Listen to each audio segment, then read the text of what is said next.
Bismillah, Assalamualaikum warahmatullahi wabarakatuh. Alhamdulillahi wa kafa, wa sallallahu ala nabiyyil mustafa, wa ala alihi wa sahbihi wa man iktafa, amma ba'd.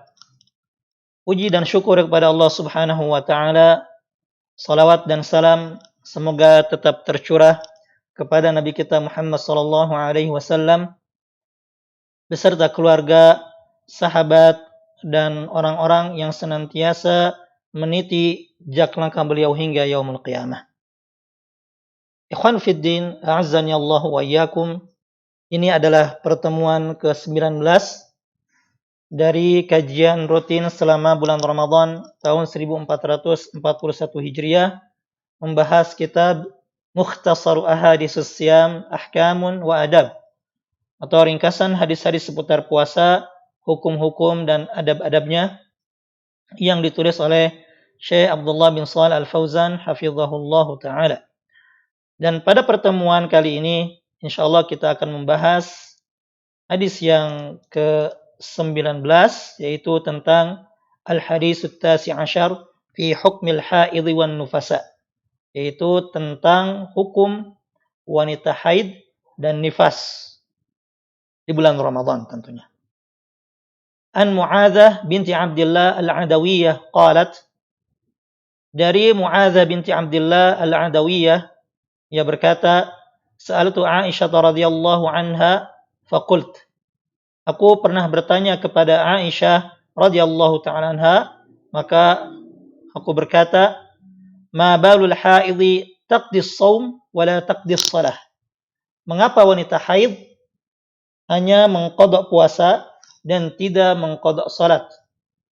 Faqalat, kemudian Aisyah radhiyallahu taala anha wa an abiha balik bertanya kepada Mu'adzah, ahruriyatun ant, apakah engkau seorang haruriyah?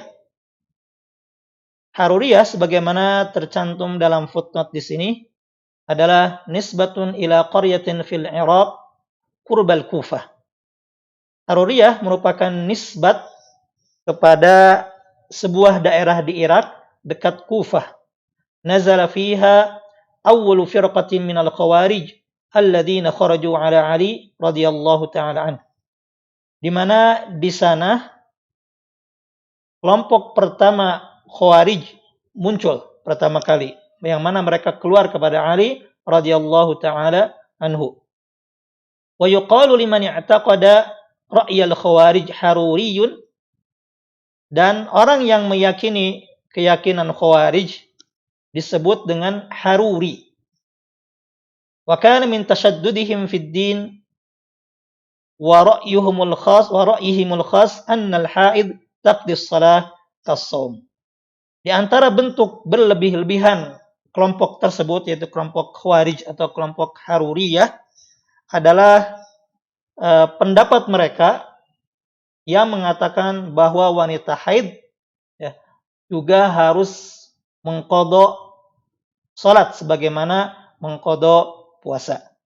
Jadi Haruriyah ini adalah sebuah sekte yang juga nama lain dari Khawarij, yang mana mereka berpendapat bahwa wanita selain wajib mengqadha puasa juga wajib mengqadha salat.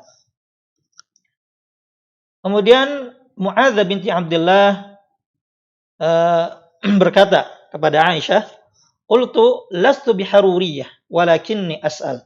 Aku berkata, aku bukanlah seorang haruriyah atau aku bukanlah seorang khawarij, walakinni as'al, aku hanya ingin bertanya. Qalat, kemudian Aisyah menjawab, kana yusibuna dzalik fa nu'maru biqada'is shaum wa la nu'maru biqada'is shalah. Aisyah mengatakan, hal tersebut juga mengenai kami, atau kami juga mengalami haid.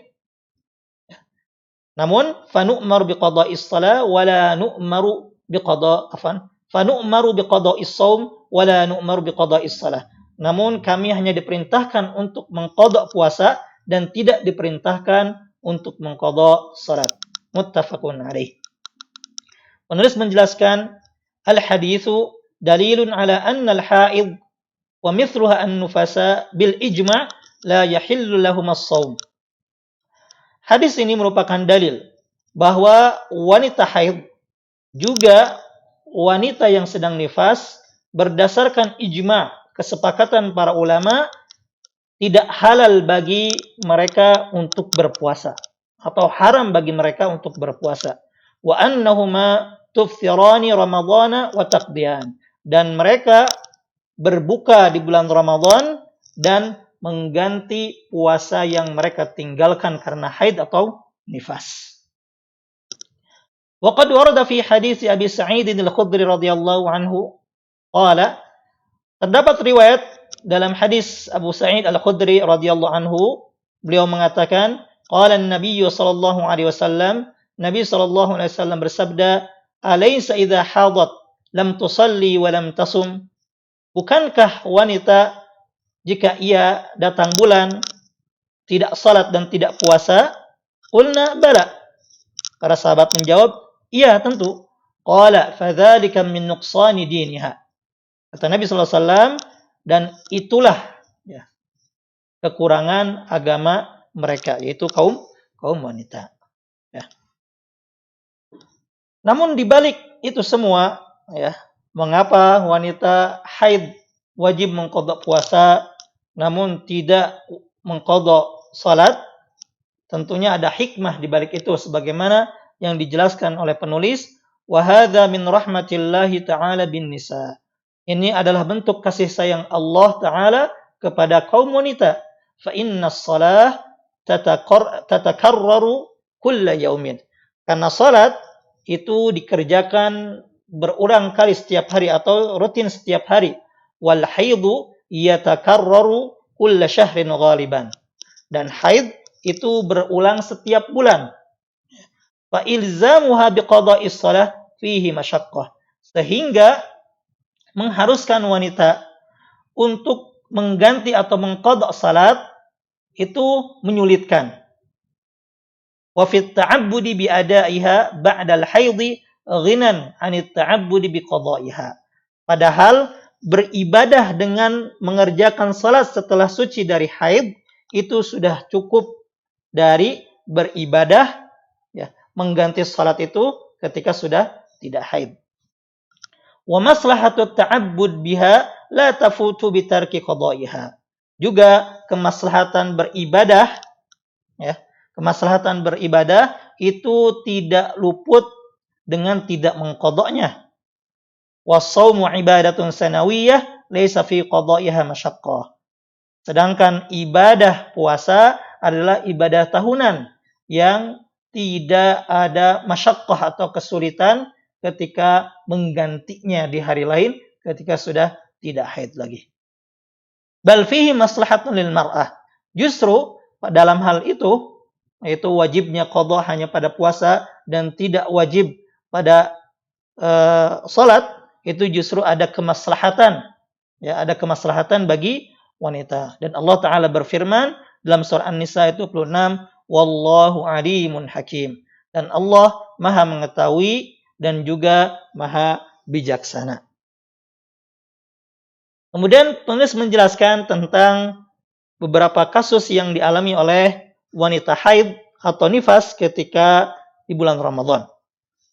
Wa idza hadatil mar'atu aw nufisat fi juz'in minan nahar fasada shaumu dzalika al-yawm walau qabla al-ghurub bi lahdhah. Jika seorang wanita ternyata datang bulan atau darah haidnya keluar atau nifas di pertengahan hari atau di bagian mana saja di siang hari, maka konsekuensinya adalah puasanya batal. Meskipun darah haidnya keluar beberapa saat sebelum waktu maghrib atau sebelum terbenamnya matahari. Nah, di mana seorang sudah diperbolehkan berbuka. Wanita tersebut tetap puasanya batal. Selain batal puasanya, ia juga harus wajaba 'alaiha qada'u dzalikal yaum. Ia juga harus mengqadha atau mengganti puasa, ya, yang dia tinggalkan di hari itu, ya, karena haid. Illa an yakuna tatawwu'an faqada'uhu tatawwu' li'anna al-qada' yahki al-ada'. Kecuali jika wanita tersebut sedang berpuasa sunnah, maka menggantinya atau mengqada'nya pun hukumnya sunnah. Karena qada' itu ya sama dengan ada, ya sama dengan waktu melaksanakannya. Kemudian selain puasanya batal, kemudian juga dia harus mengqadha atau mengganti di hari lain selain bulan Ramadan, penulis menganjurkan agar watuftiru sirran, hendaknya wanita haid ya berbuka secara sembunyi-sembunyi. Mengapa? Li'annahu sababun khafiyyun. Karena sebab ia berbuka itu sebab yang tersembunyi juga. Wala tu'linuhu li'alla tajurrat tuhmah ila nafsiha. Dan hendaknya ia tidak menampakkan bahwa ia tidak berpuasa karena haid, ya, agar tidak mengundang tuduhan macam-macam kepada dirinya. Au yaghtarra bihal jahilu fayadhunna annal fitra jaizun bila udhrin. Atau agar orang-orang yang bodoh tidak tertipu, sehingga orang bodoh tersebut menyangka bahwa berbuka diperbolehkan tanpa adanya alasan atau uzur. Kemudian penulis menjelaskan kasus lain tentang haid bagi wanita ketika bulan Ramadan, ya. Fa in ahassat bi a'radil haid min waja'in aw intiqalin, jika seorang perempuan merasa akan datang bulan, ya, seperti misalkan sakit perut atau gejala-gejala yang lainnya yang menunjukkan bahwa ia akan datang bulan. Walam yanzil syai'un illa ba'dal ghurub fa shaumuha sahih. Namun ternyata darah haidnya baru keluar setelah waktu maghrib atau setelah terbenam matahari. Maka bagaimana ya dengan puasanya? Maka fa shaumuha sahih. Maka puasanya tetap sah. Mengapa? Li'annal hukma mu'allaqun biwujudil haid walam yujad. Karena hukum tidak bolehnya puasa bagi wanita haid itu tergantung adanya atau keluarnya darah haid. Dan sementara itu, ya, sebelum terbenamnya matahari, darah haid tersebut belum keluar. Meskipun gejala-gejalanya sudah ada. Jadi, barang siapa yang merasakan misalkan 5 menit atau 10 menit akan berbuka, ya, kemudian dia merasakan akan datang bulan, namun darah belum keluar dan baru keluar setelah azan maghrib, maka puasanya tetap sah. Karena hukumnya dikaitkan dengan munculnya atau keluarnya darah haid tersebut, bukan dengan gejala-gejala haid. Seperti itu. Kemudian penulis juga menjelaskan kasus lain tentang wanita haid saat berpuasa atau di bulan Ramadan. Wa idza tahurat al-haidu athna'a nahari Ramadan lam yasihha shaumu dzalikal yaum. Apabila wanita haid suci di pertengahan hari bulan Ramadan, ya, bagaimana status puasanya? Lam yasih shaumu dzalikal yaum. Ya, maka puasanya tetap tidak sah di hari itu. Mengapa? Liwujudi ma yunafis siyam fi awwalihi. Karena adanya hal yang menafikan atau membatalkan puasanya tersebut di awal waktu. Ya. Jadi, orang yang sedang berpuasa atau wanita yang sedang berpuasa, kemudian tiba-tiba di siang hari atau di pagi hari keluar darah haid, ya, maka puasanya tersebut batal. Ya, puasanya tersebut batal karena adanya hal yang menafikan di awalnya. Ya. Afwan. Apabila seorang wanita yang haid kemudian ia suci di pertengahan hari, ya, maka puasanya tetap tidak sah, ya, tetap tidak sah karena adanya yang menafikan puasanya tersebut di awal waktu puasa. Lalu apa yang harus dia lakukan jika ia suci di pertengahan hari, ya. Di pertengahan hari. Ada dua pendapat. Yang pertama, wa min ahlil ilmi man qala tumsiku baqiyatal yaum ihtiraman lizaman ma'a wujubil qada. Pendapat pertama mengatakan ia berpuasa di sisa hari, ya, di sisa hari di mana ia suci sebagai bentuk penghormatan terhadap bulan Ramadan. Selain itu juga ia wajib mengqadha. Ini pendapat yang pertama. Wa minhum man qala la tumsiku li'adam istifadatiha min hadzal imsak. Pendapat yang kedua mengatakan ia tidak perlu berpuasa, ya, karena ia tidak mendapatkan faidah apapun dari puasanya tersebut. Likaunil qadha wajiban 'alaiha, karena ia juga wajib mengganti atau mengqadha, ya, hari puasa tersebut yang mana ia suci di pertengahan harinya. Wa hadza adhhar, dan ini adalah pendapat yang nampak bagi tulis. Jadi barang siapa yang wanita haid, ya, yang suci di pertengahan hari bulan Ramadan, ya, maka konsekuensinya adalah puasanya tetap tidak sah. Yang kedua, menurut pendapat yang paling kuat, ya, ia tidak perlu berpuasa di sisa harinya, namun ia hanya mengganti puasa yang, ya, tidak sah karena munculnya karena sucinya ia di pertengahan hari tersebut. Kemudian penulis menjelaskan kasus lain, seandainya wanita haid tersebut suci di malam hari bulan Ramadan. Wa idza tahurat lailan fi Ramadan walau qabla al-fajr bi lahdhah bi an inqata'a ad-damu wa ra'at at-tuhra wajaba 'alaiha as-shaum. Ya. Apabila wanita tersebut suci di malam hari bulan Ramadan, meskipun beberapa saat sebelum terbitnya fajar, ya, dengan berhentinya darah haid dan ia telah memastikan sudah suci, maka ia wajib berpuasa. Ya, maka ia wajib berpuasa. Li'annaha min ahli siyam walau lam taghtasil illa ba'da tulu'il fajri kama taqaddam. Karena ia sudah menjadi orang yang wajib berpuasa meskipun saat itu ia belum mandi wajib, kecuali setelah terbit fajar atau setelah azan subuh, sebagaimana di penjelasan pertemuan sebelumnya. Ya. Li'anna al-igtisal laisa syaratan fi shaum. Karena mandi wajib bukanlah syarat untuk berpuasa, ya, bukan syarat untuk berpuasa.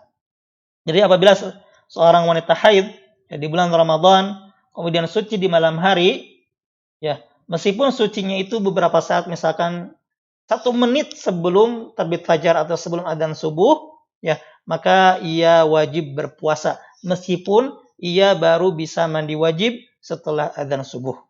Ya, karena mandi wajib bukanlah syarat wajibnya berpuasa. Kemudian penulis menjelaskan tentang wanita yang nifas yang suci sebelum genap 40 hari. Wa idza tahurat an-nufasa qabla al-arba'in wajaba 'alaiha an tasuma idza kana dzalika fi Ramadan. Apabila wanita yang sedang nifas suci sebelum genap 40 hari, maka ia wajib berpuasa jika itu di bulan Ramadan. Wa taf'alu ma taf'aluhu at-tahirat, dan ia wajib mengerjakan sebagaimana yang dikerjakan wanita-wanita yang suci dari haid atau nifas. Ya. Li'annahu la hadda li aqallin nifas. Karena tidak ada batasan minimal waktu nifas. Ya. Jadi orang yang nifas kemudian ternyata nifasnya berhenti sebelum genap 40 hari, ya, di bulan Ramadan, maka ia wajib berpuasa sebagaimana wanita yang suci dari haid.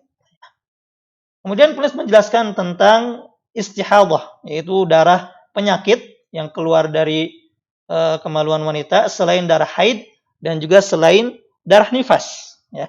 Wa amal istihadah fala tamna'us shaum.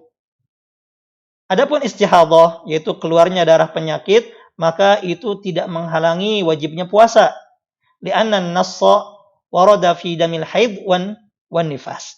Karena yang ada, ya, dalil yang tentang keluarnya darah haid dan nifas saja. Wa li'anna damal istihadah mustamirrun. Juga karena darah istihadah itu keluarnya terus-menerus. Wadamul haid muaqqat. Sedangkan darah haid itu keluarnya sementara. Wali anna damal istihadah la yamna'us salah wala tawaf bil bait. Fakadzalika asyam.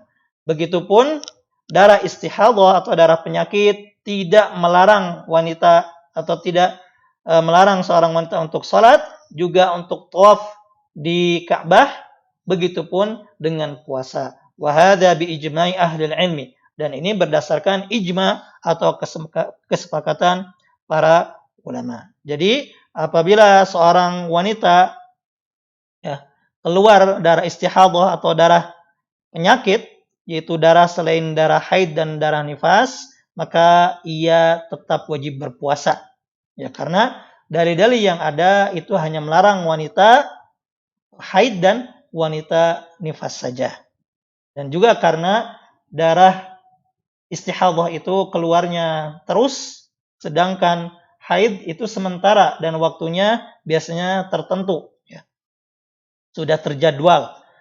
Dan juga karena darah istihadah itu tidak melarang seorang wanita untuk salat atau seorang wanita yang keluar darah istihadah itu tetap wajib salat dan juga ya diperbolehkan untuk tawaf di Ka'bah. Begitupun dengan puasa apabila seorang wanita keluar darah istihadah, bukan darah haid atau darah nifas. Wallahu ta'ala alam. Jadi demikianlah penjelasan tentang hukum wanita haid dan wanita yang nifas atau yang keluar darah istihadah di bulan Ramadan atau ketika sedang berpuasa. Nah, kemudian penulis menutup dengan doa, Allahumma rabba Jibril wa Mikail wa rabba Israfil, na'udzubika min azabil qabri wa min harrin nar. Ya Allah, Rabb malaikat Jibril, Mikail, dan Rabb malaikat Israfil, kami berlindung kepadamu dari azab kubur dan dari panasnya api neraka. Wa na'udzubika min qalbin la yakhsha. Kami juga berlindung kepadamu dari hati yang tidak khusyuk. Wa min du'ain la yusma', dari doa yang tidak didengar. Wa min nafsin la tashba', dari jiwa yang tak pernah kenyang. Wa min ilmin la yanfa', dan dari ilmu yang tidak bermanfaat. Waghfirillahumma lana wa liwalidayna wa li jami'il muslimin.